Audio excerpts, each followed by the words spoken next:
E se eu te dissesse que o universo cinematográfico da Marvel foi construído na base do improviso? E o mais insano, o rosto por trás da armadura de Tony Stark por muito pouco não foi o do Tom Cruise. Lançado em 2008, Homem de Ferro não foi apenas mais um filme de herói, foi o maior tudo ou nada da história de Hollywood. A Marvel Studios tinha pegado um empréstimo gigantesco e colocado os direitos de personagens como Capitão América e Thor como garantia. Se o Homem de Ferro fracassasse nas bilheterias, a Marvel iria à falência e perderia seus heróis para os bancos. A pressão era absurda. Fica comigo até o fim desse vídeo, porque você vai descobrir que o vilão original do filme era completamente diferente, que o Jarvis não seria uma inteligência artificial e que existe uma cena pós-créditos proibida que citava os X-Men e o Homem-Aranha lá em 2008.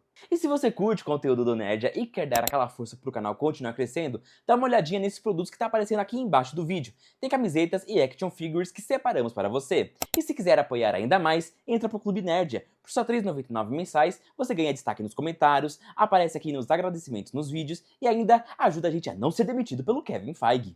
O não de Tom Cruise. A jornada para encontrar o Tony Stark perfeito durou anos e passou pelas mãos de vários estúdios antes da Marvel tomar o controle.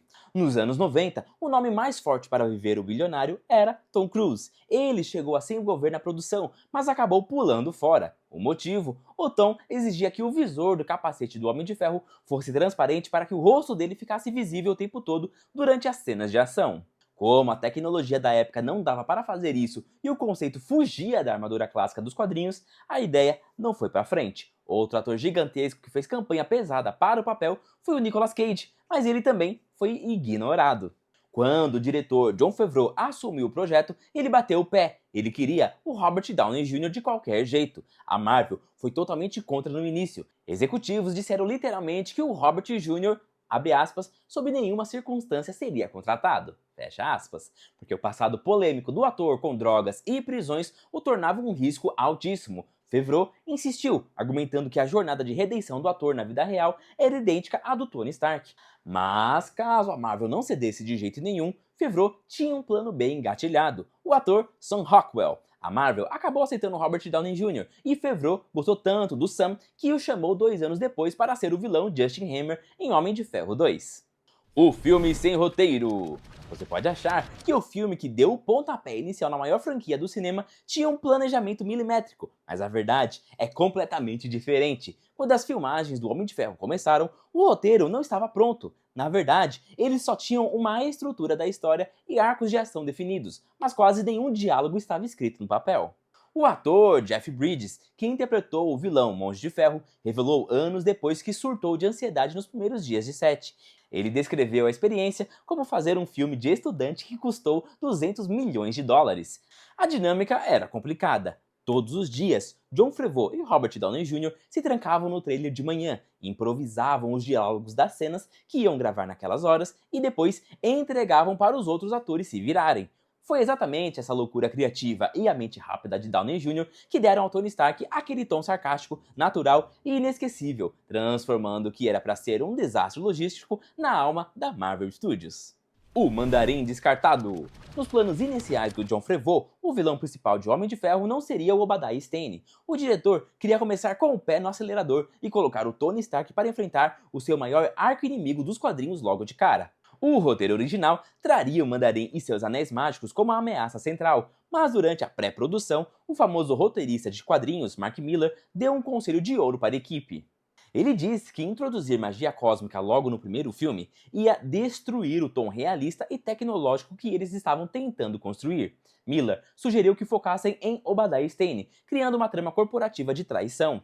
O Mandarim virou apenas um easter egg, o grupo terrorista Os 10 Anéis, e só foi dar as caras em Homem de Ferro 3. E o próprio Obadiah Stane teve seu destino alterado nos rascunhos finais.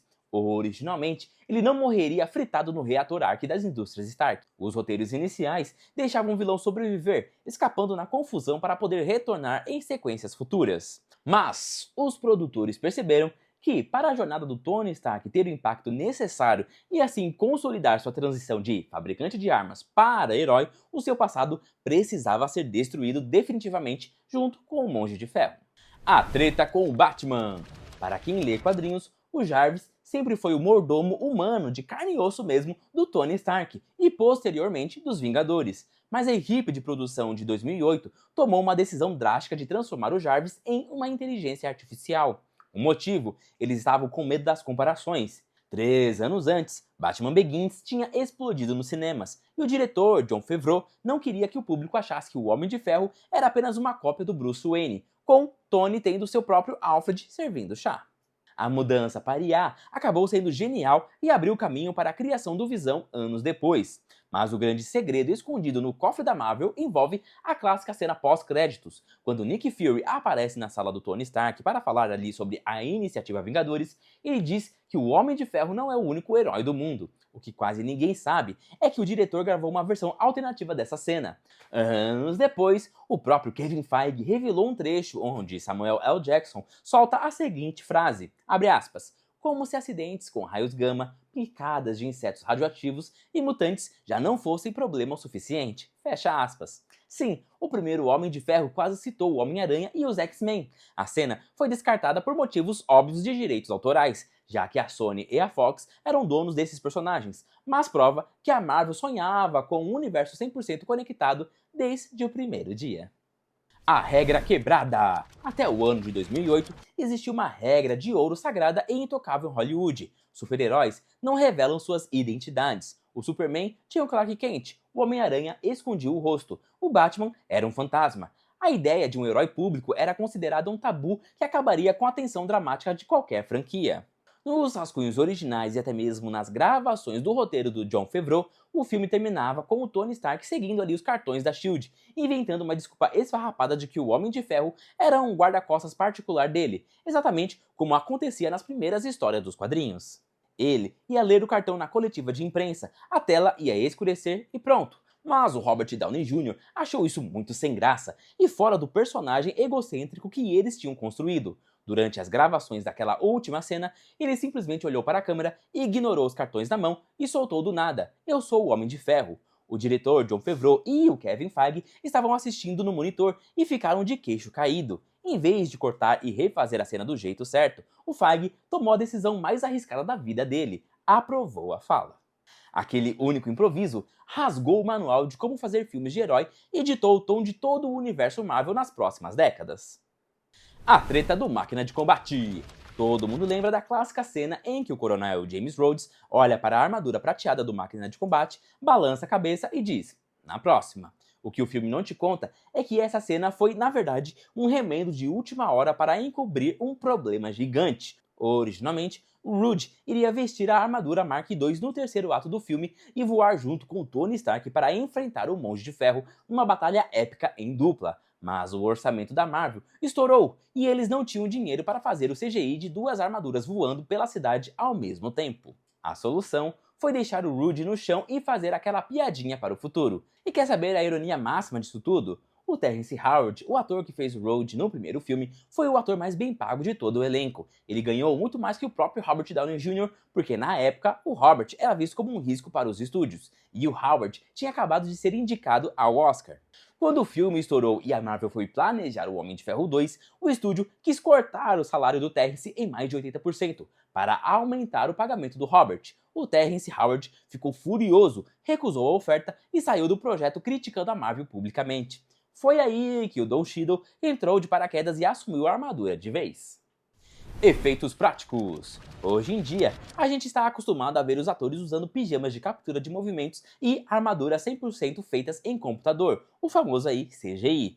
Mas em 2008, a Marvel contratou o lendário Stan Winston, o cara que fez o Exterminador do Futuro e também os dinossauros de Jurassic Park, e ele foi chamado para construir as armaduras na vida real. O problema é que as primeiras versões eram feitas de um plástico pesado, metal e fibra de vidro. Quando Robert Downey Jr. colocou a armadura pela primeira vez, ele quase teve um ataque de pânico. A roupa era tão pesada, apertada e claustrofóbica que ele mal conseguia respirar, muito menos atuar com naturalidade.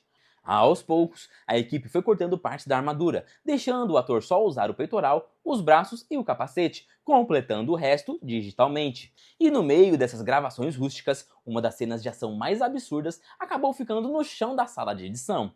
Durante a fuga da caverna com a Mark I, aquela armadura cinza grandalhona construída com sucata, o roteiro original tinha uma cena onde os terroristas dos 10 Anéis encurralavam o Tony. Sem ter como atirar, O Homem de Ferro pegava uma máquina de lavar roupa gigante do acampamento e arremessava com toda a sua força em cima dos inimigos, esmagando os caras. A cena foi filmada, mas a Marvel achou que ficaria cômica e pastelão demais e acabou cortando o momento para deixar a fuga mais tensa e dramática. E se você chegou até aqui, não esqueça de conferir a nossa playlist só de planos originais, não esqueça de deixar o like e se inscrever no canal e até a próxima!